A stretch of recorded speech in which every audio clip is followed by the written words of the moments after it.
Olá, eu sou a Carol Nogueira e esse é o Item Mais da CNN.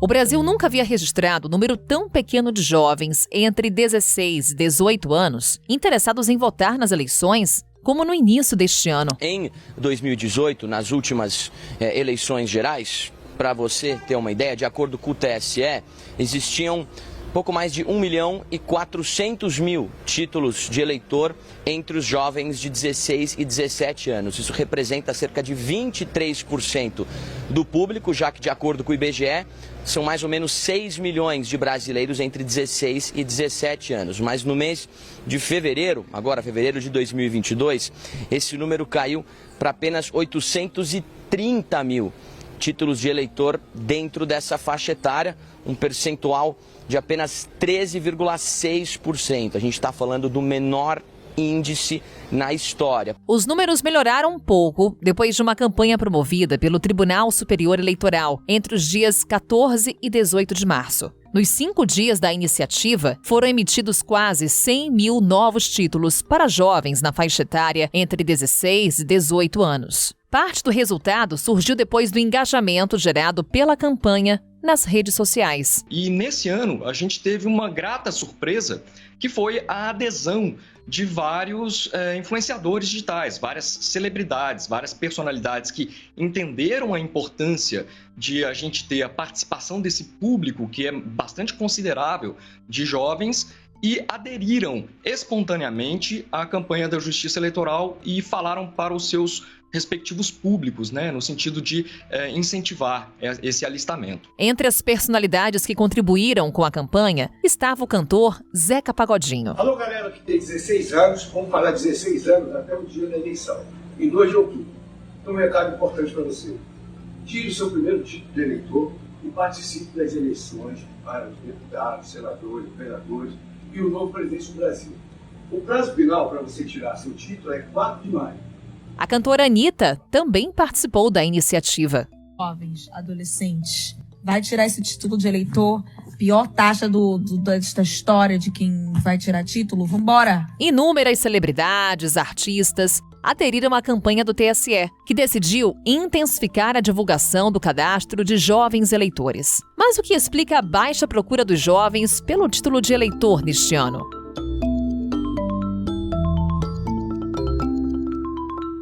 Falamos mais sobre a participação do jovem brasileiro no processo eleitoral com Guilherme Carvalho. Ele é cientista social e pesquisador em comportamento do eleitor. Guilherme, muito obrigada por estar conosco aqui no Item Mais. Bem-vindo. Obrigado, é um prazer falar com vocês. Bem, Guilherme, para a gente começar, traçar aqui se possível, o que está passando hoje na cabeça do jovem brasileiro. Essa baixa procura pelo título de eleitor. Tem alguma explicação? Bom, é um conjunto de explicações, A política é algo altamente complexo, ela não tem um único formato de suas causas, mas de uma maneira geral, se nós observarmos o histórico político brasileiro, sobretudo nos últimos 10 anos, mais ou menos, um pouco menos, nós vamos verificar que houve um processo de negação ao processo formal da política, que se compôs basicamente desde aquelas manifestações lá dos autos de 2013, aonde desencadeou uma série de elementos na sociedade brasileira, muito importante para a configuração do quadro atual nacional. Se nós olharmos a partir dali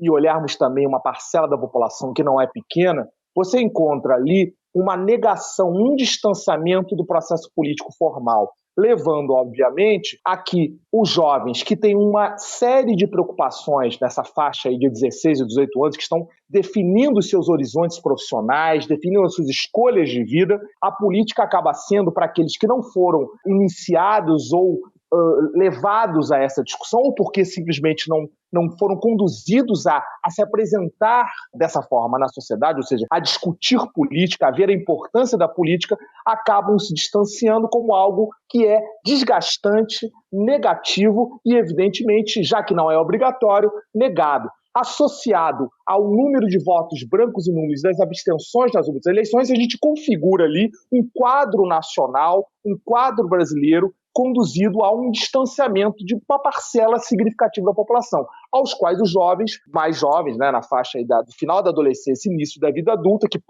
podem votar pela lei, não quererem tirar o título de eleitor por antecipação, mesmo com esse direito. Esse processo que você cita de negação ao processo formal acontece em outras partes do mundo? Você tem que ver especificamente cada sociedade. Aqui no Brasil, teoricamente, o voto é obrigatório. Então, o cidadão ele precisa justificar o não voto dele. A gente sabe, na prática, que não votar no Brasil hoje paga uma multa de R$3 a R$4, ou seja, é irrisório. Mas o sujeito tem que justificar esse processo. Ou seja, apesar de ser obrigatório, ele não é, na prática, tão obrigatório assim. Quando você compara com sociedades onde o voto não é obrigatório, como, por exemplo, a sociedade norte-americana, você verifica que a ausência nas eleições, nas mais variadas faixas de idade, que é o ponto que a gente está falando aqui, também é relativamente elevado. Em torno de 40% a 50% da população não vai votar. E dentro desse número você vai ver também ali os jovens que poderiam votar ou não. Ou seja, tem que ver de sociedade a sociedade. Mas se nós olharmos os números efetivos que apresentam, por exemplo, na sociedade norte-americana, os estadunidenses, eles apresentam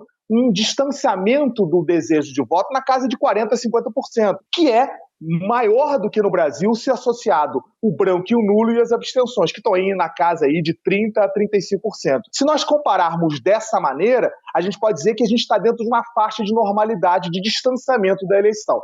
A questão é que, ao longo dos últimos anos, se nós pegarmos a redemocratização brasileira, de 1989 para cá, sobretudo a chamada Nova República, se vai vendo uma redução da participação dos mais jovens.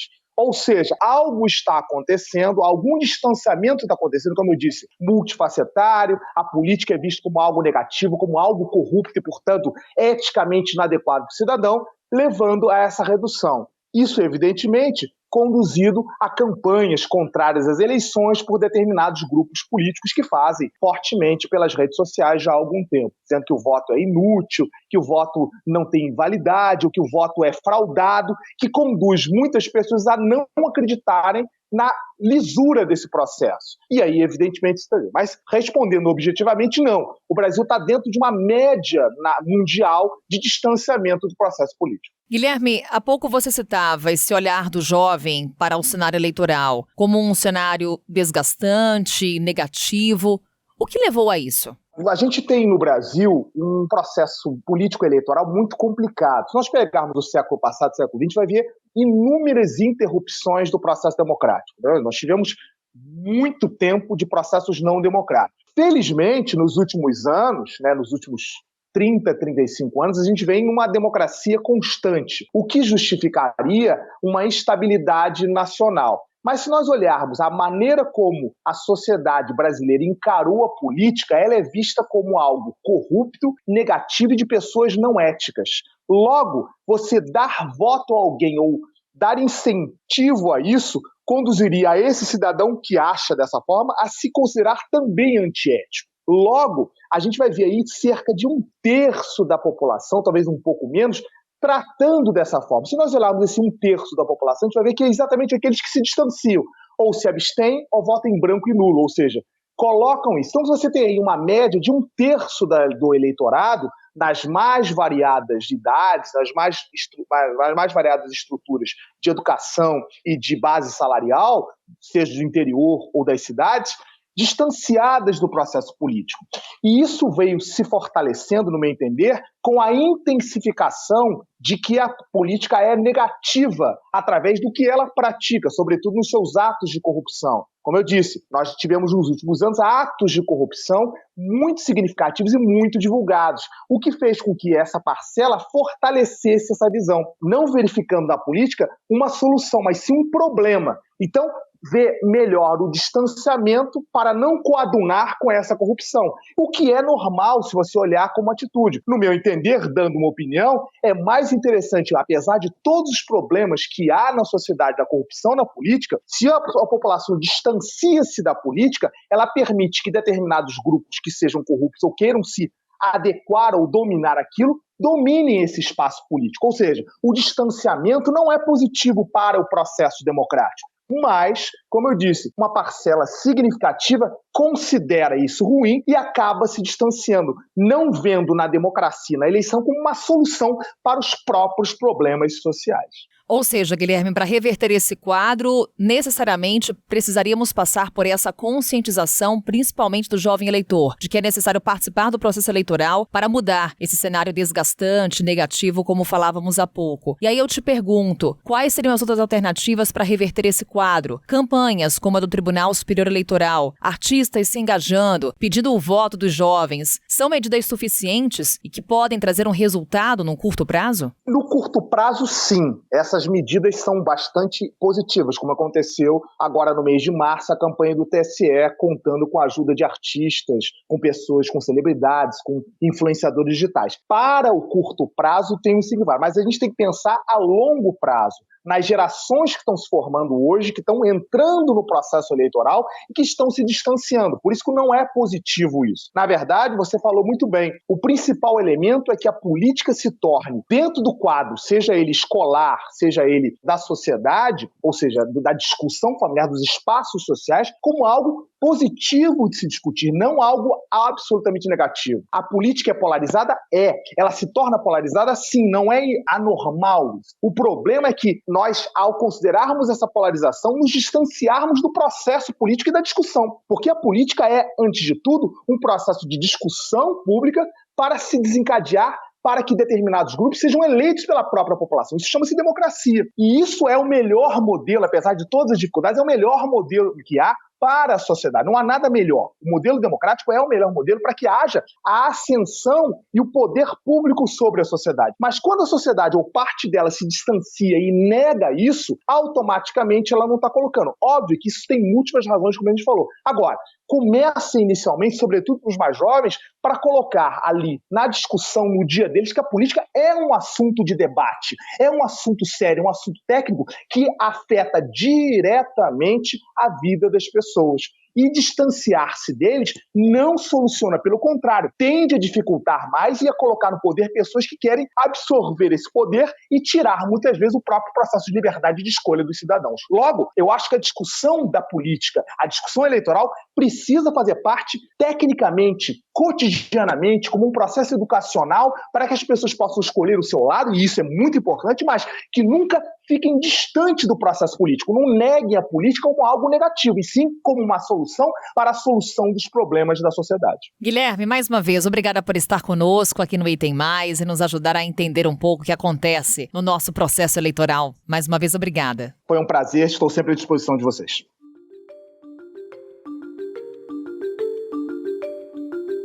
Nos últimos anos do regime militar no Brasil, apesar da mobilização da população, a Câmara dos Deputados rejeitou a proposta de eleições diretas para a presidência da República em 1984. A proposta foi rejeitada pela Câmara. Seja assim, que ser submetida ao Senado, ficando prejudicadas as emendas de número 6, 8, 20, 93, constante dos itens 2 e 3 da pauta. A mesa quer silêncio. Esgotado o tempo regimental para a duração. Senhor presidente, está encerrada a sessão. Senhor presidente.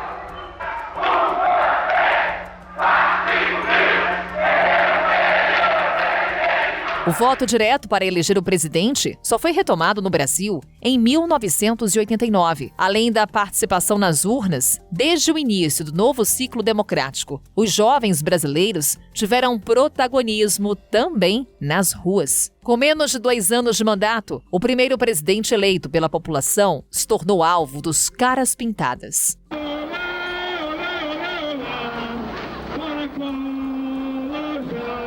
Levo ao conhecimento de Vossa Excelência que nesta data e por este instrumento renuncio ao mandato de Presidente da República, para o qual fui eleito nos pleitos de 15 de novembro e 17 de dezembro de 89. 21 anos depois do processo de impeachment contra Fernando Collor, os jovens voltaram às ruas para protestos em junho de 2013.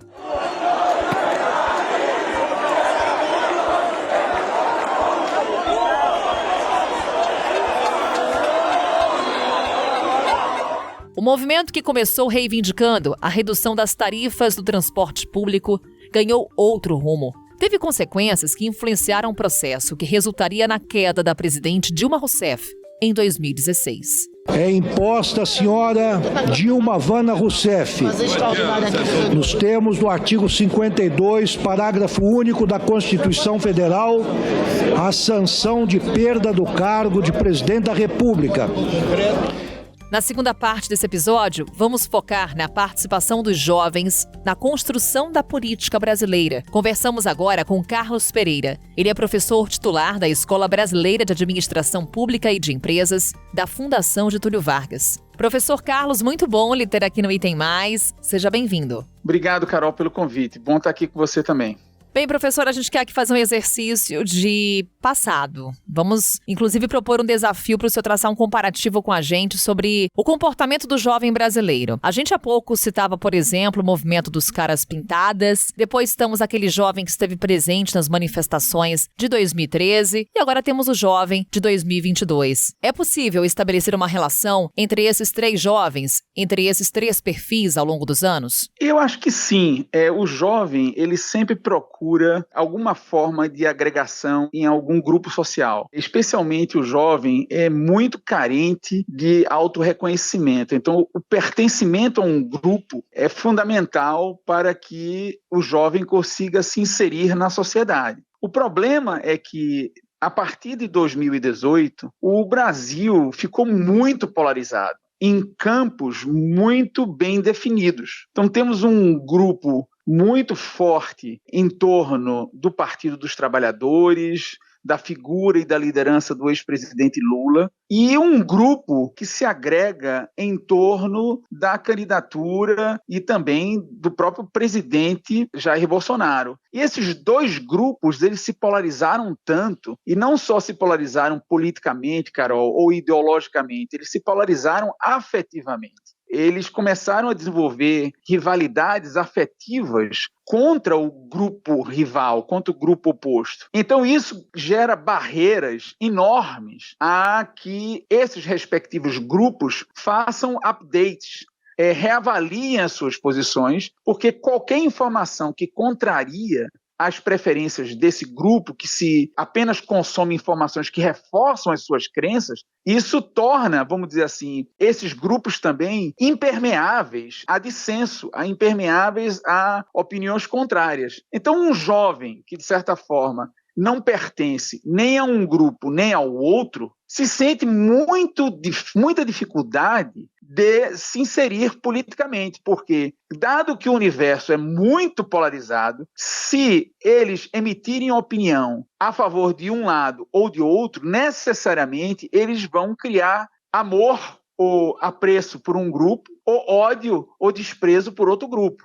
Então, diante desse risco de não ser bem recebido, o jovem atualmente prefere ter um certo desdém com a política, um certo afastamento. Então, eu atribuo a essa dificuldade do jovem de se engajar no processo eleitoral, ou mesmo do debate político, desde 2018, e especialmente agora nas eleições de 2022, essa característica da polarização que atingiu uma dimensão afetiva no Brasil. Professor, então o senhor nos relata uma questão daquele jovem que se sente isolado, portanto, num cenário de extrema polarização. Caso ele não se identifique com um dos polos, é como se ele se sentisse não pertencente ao cenário eleitoral. Esse é o raciocínio? Exatamente. Para você ter uma ideia, em 2020, eu fiz uma pesquisa de opinião pública e eu tive 7 mil respondentes, quer dizer, foi uma amostra bastante grande, e eu perguntei a esses respondentes, inclusive jovens, como eles se autodefiniam ideologicamente, se eram de esquerda, se eram de direita, se eram de centro, e logo em seguida, quando eles revelaram a sua preferência ideológica, eu perguntei se eles eram favoráveis ou não a políticas de transferência de renda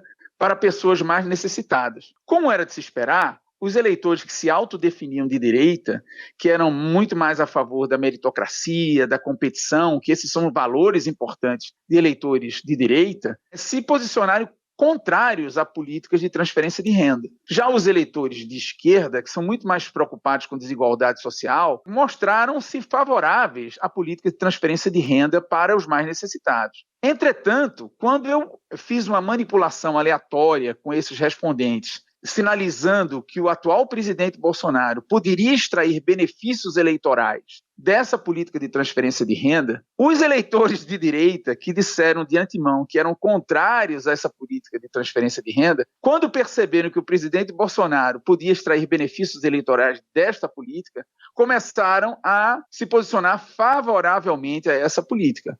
Por outro lado, os eleitores que se autodefiniam de esquerda e que eram originalmente favoráveis a essa política, quando percebiam que o presidente Bolsonaro iria ser o beneficiário dela, passaram a se opor. Ou seja, o que sinaliza não é apenas a política em si, ou mesmo a ideologia que estão polarizando as pessoas, mas é o afeto delas. Não só o afeto, mas o desafeto. Certo? Então, no momento que eu percebo que o meu inimigo, que a pessoa que eu detesto, que eu odeio, pode se beneficiar de uma política que eu acredito, eu passo a discordar dessa política e vice-versa. Então, o jovem, quando se insere neste cenário, ele prefere se abster, porque é muito arriscado emocionalmente para esse jovem se inserir num debate tão polarizado. Essa polarização, inclusive, exclui o jovem do debate político do dia a dia, então, né, professor? Não resta dúvida. Nós observamos, eu tenho certeza que você se lembra, que em 2018, muitas famílias racharam, muitos amigos viraram inimigos, porque as discussões nas famílias, nas rodas de amigo, no trabalho, nas redes sociais, elas alcançaram um nível afetivo, em que os argumentos lógicos, racionais, perderam espaços para os argumentos emocionais. E isso se deu ao longo de todo o governo Bolsonaro, né? Então, são verdadeiras ilhas de não comunicação. E, consequentemente, como ainda estamos um pouco distante das eleições, a atitude mais racional para o jovem atualmente é não se engajar nisso, dado que eu não quero entrar em conflito nem com um grupo, nem com outro grupo. Mas eu acredito que com o aproximar, né, quando nos aproximarmos das eleições, o jovem necessariamente vai ser carreado para essa discussão. E espero que esse episódio de 2022, esse episódio eleitoral, qualifique melhor essa discussão e torne o jovem mais engajado, independentemente da sua posição, e que ele perceba que a única saída, vamos dizer assim, para que ele se insira no processo político e social é a discussão política de uma forma racional e não emotiva. Então vamos às consequências de todo esse processo que estamos detalhando, professor, principalmente esse jovem que não se identifica com esses polos atualmente vigentes na política brasileira. Se esse jovem se distancia, a consequência de imediato é o aumento dessa polarização e, consequentemente, no longo prazo, um eleitor cada vez mais isolado da política institucional? Esse é um cenário possível, Entretanto, as eleições, elas são muito cheias de surpresas, né? Embora seja possível observar dois polos muito cristalizados e que estão liderando as pesquisas de opinião e de intenção de voto no momento atual, as coisas podem mudar. Então, diante de potenciais mudanças que possam vir a ocorrer, isso também afetará necessariamente esses jovens. Esses jovens, no momento que se sentirem mais confortáveis de emitir a sua opinião em um ambiente menos polar, talvez o engajamento deles aumente e eles se sintam mais confiantes e mais seguros de que não necessariamente sendo membro de um dos polos é que vai ser aceito, né? Para voltar ao ponto inicial da nossa conversa, eu acho que a questão fundamental é a aceitação social. O jovem, ele tem esse problema importante de como se inserir, e isso significa pertencimento. Então, no momento que ele sente o risco de ser alienado, de ser alijado de qualquer grupo, ele se abstém, porque a abstenção é a estratégia dominante num cenário de polarização. Professor Carlos, vamos, claro, acompanhar os desdobramentos da eleição desse ano e das próximas eleições, sempre, claro, contando com a sua ajuda para a gente entender melhor esse cenário. Mais uma vez, obrigada. Prazer, Carol.